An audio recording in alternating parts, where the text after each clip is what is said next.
খাবো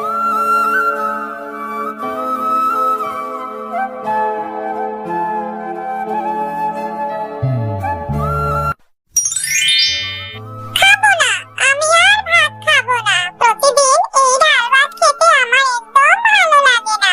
কি রে মা মিনা, তোর আবার কি হলো? এভাবে পেতনির মতো বসে বসে কান্না করছিস কেন? মা, দেখো, বাবা আমাকে পেতনি বলেছে। কি বলছো?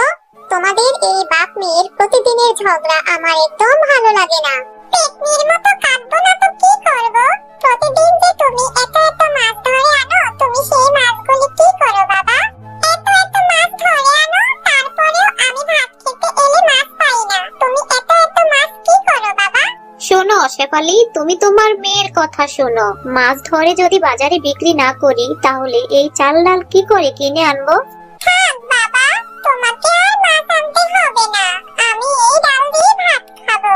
আমি আর কখনো মাছ দিয়ে ভাত খেতে চাইবো না বাবা। শোনো শেফালি, তুমি তোমার বোকা মেয়ের কথা শোনো।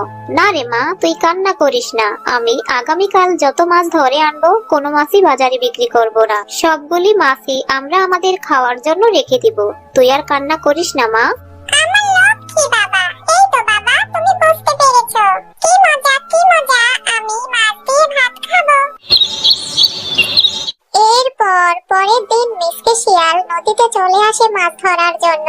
মিসকে শিয়াল নদীতে জাল ফেলে মিসকে শিয়াল একটিও মাছ পায় না। তখন সে হতাশা হয়ে যায় মাছ ধরতে না পেরে। হায় হায়, একটাও মাছ ধরতে পারলাম না। আমি যে আমার মেয়েকে কথা দিয়েছি, আজ যত মাছ পাবো সব মাছ আমি আমার মেয়ের জন্য রাখবো। আজ তো আমি কোনোই মাছ পেলাম না। দেখি আরেকবার জাল ফেলে দেখি কোনো মাছ পাই কিনা। এরপর মিসকে শিয়াল নদীতে আবারও জাল ফেলে। আরে বাহ, এই মাছ দুটি তো দেখতে অনেক সুন্দর। তাদের গায়ের রঙও সোনালী। আমার মেয়েটা এই মাছ দুটি দেখলে ভীষণ খুশি হবে। আমার মেয়ে মাছ দিয়ে আজ পেট ভরে ভাত খাবে। তারপর মিসকে শিয়াল সেই মাছ দুটি নিয়ে বাড়ি ফিরে আসে। কই রে মা মিনা, এই দিকে তাড়াতাড়ি আয় মা। দেখ মা মিনা, আমি তোর জন্য মাছ ধরে এনেছি। বাবা, ও বাবা, তুমি আমার জন্য মাছ নিয়ে এসেছো? কি মজা, কি মজা। দেখি তো বাবা, তুমি আমার জন্য কেমন মাছ এনেছো? এই দেখ, দুটি মাছ, একদম সোনালী রঙের। আরে শেফালি, তুমি দেরি করো না, তুমি এই মাছ দুটি মেয়েকে ভেজে দাও। আরে বাহ, এই মাছ দুটি দেখতে তো অনেক সুন্দর। আচ্ছা মিসকে, তুমি এই সুন্দর মাছ দুটি কোথায় পেলে? নদীতে পেয়েছি শেফালি, তুমি আর দেরি করো না, তুমি এই মাছ দুটি ভেজে মিনাকে ভাত দাও। না বাবা, আমি এই মাছ দুটি খাবো না। আমি এই মাছ দুটি চাষ করব। শোনো গিন্নি, তুমি মেয়ের কথা শোনো। আচ্ছা মিনা, তুই যে মাছগুলি চাষ করবি, আমাদের কি পুকুর আছে? পুকুর নেই তো তাতে কি হয়েছে বাবা? আমরা যে এই লাউ গাছটা চাষ করেছি, তার নিচে তো পানি দেওয়া আছে। আমরা এই পানিতেই মাছ দুটি চাষ করব। আমরা আমাদের এই মাছ দুটি লাউ পুকুরে চাষ করব বাবা। হ্যাঁ গো মিনার বাবা, আমাদের মিনার অনেক বুদ্ধি আছে। আমরা যদি এই মাছ দুটি লাউ পুকুরে চাষ করি তাহলে তো ভালোই হবে। আমরা যদি এই মাছ দুটি চাষ করি তাহলে ভালোই হবে। এই মাছ দুটি অনেকগুলি বাচ্চা দিবে। এরপর তারা সেই মাছ দুটি লাউ পুকুরে ছেড়ে দেয়। বোন, এই বোন, এই জেলেটা আমাদের প্রাণ বাঁচিয়েছে। আমরা এই জেলেটাকে মাছ দিয়ে সাহায্য করি।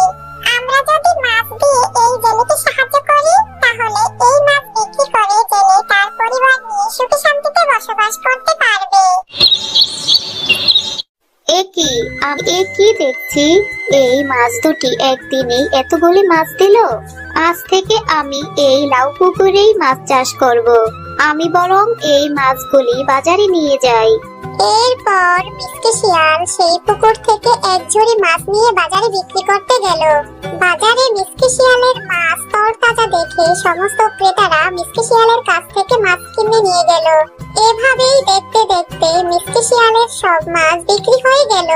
এরপর মিসকে শিয়াল খুশি মনে মাছ বিক্রি করে বাড়ি ফিরে আসে। ওগো, কি ব্যাপার? তোমাকে আজ এত খুশি খুশি দেখাচ্ছে কেন? খুশি হব না তো কি করব গিন্নি, আজ এতদিন পরে এতগুলি মাছ বাজারে নিয়ে বিক্রি করে এলাম। আচ্ছা শেফালি, তুমি আমাকে ভাত খেতে দাও তো, তারপরে কথা বলবো। আরে শেফালি, তুমি আজ এত ভালো ভালো রান্না করেছো বাড়িতে। তা তুমি বুঝি মাছ দেখে খুশিতে আত্মহারা হয়ে গেছো? বাবা, কি যে বলো, বাড়িতে যদি মাছের পুকুর থাকে তাহলে তো এত এত মাছের তরকারি রান্না হবে। এভাবেই জাদুর মাছ দুটি প্রতিদিন অনেক অনেক মাছ দিতে লাগলো। আরে শেফালি ভাবি, তোমরা তো দেখি বাড়িতেই মাছ চাষ করেছো। তা শেফালি ভাবি, তোমরা তোমাদের পুকুর থেকে এই সোনালী মাছ দুটি আমাকে দিবে? আমিও আমাদের বাড়িতে মাছ চাষ করব। ঠিক আছে মুন্নি ভাবি, তুমি বরং কাল এসে পুকুর থেকে মাছ দুটি নিয়ে যেও।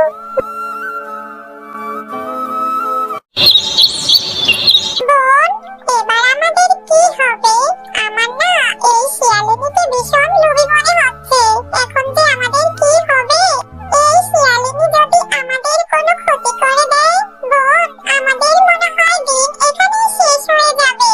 জাদুর মাছ দুটির কথা মিনা দূরে দাঁড়িয়ে থেকে শুনে ফেললো। আরে, তোমরা মাছ হয়ে কথা বলতে পারো? তোমরা কোনো চিন্তা করো না, আমি তোমাদের সব কথা শুনেছি। তোমরা আমাকে বলো, তোমরা কোথায় নিরাপদ? আমি সেখানেই তোমাদের দিয়ে আসবো। আমরা জাদুর মাছ, আমরাই তোমাদের প্রতিদিন জাদু দিয়ে সাহায্য করতাম আর এত এত মাছ তোমাদের উপহার দিতাম। তুমি যদি আমাদের নদীতে দিয়ে আসো তাহলে আমরা ওখানেই নিরাপদে থাকবো। ঠিক আছে, তোমরা চিন্তা করো না, আমি তোমাদের এখনই নদীতে দিয়ে আসবো। এরপর মিনা মাছ দুটিকে লাউ পুকুর থেকে নিয়ে যায় আর নদীতে নিয়ে এসে রেখে দেয়। মিনা সোনালী রঙের মাছ দুটিকে নদীতে ছেড়ে দেয়। তোমাকে অনেক ধন্যবাদ, তুমি আমাদের প্রাণ বাঁচিয়েছো। তোমাদেরকেও ধন্যবাদ, তোমরা প্রতিদিন আমাদের মাছ দিয়ে সাহায্য করেছো। আমরা তোমাদের লাউ পুকুরে যে মাছগুলি দিয়ে এসেছি সেই মাছগুলি ভালোভাবে চাষ করো। ওই মাছগুলি জাদুর মাছ, ওই মাছগুলি কখনোই শেষ হবে না। আহারে, না জানি ওই সোনালী মাছ দুটির কত কষ্ট হয়েছে। এভাবে প্রতিদিন কত কত মাছ দিয়ে আমাদের সাহায্য করেছে। যাই হোক, ভালোই হয়েছে, মাছ দুটি নদীতে নিরাপদে থাকবে। হ্যাঁ রে মা মিনা, তুই মন খারাপ করিস না। আমরা এই জাদুর মাছদের দেওয়া মাছের উপহার অনেক যত্ন করে আমাদের লাউ পুকুরে চাষ করি। আর এই লাউ পুকুরে চাষ করা মাছ আমরা বাজারে বিক্রি করব। আর এই মাছ বিক্রি করলে আমাদের সংসার ভালো মতোই চলবে রে মা। এতদিনে আল্লাহ আমাদের উপর রহমত করেছে এই জাদুর মাছের দেওয়া মাছের উসিলায়।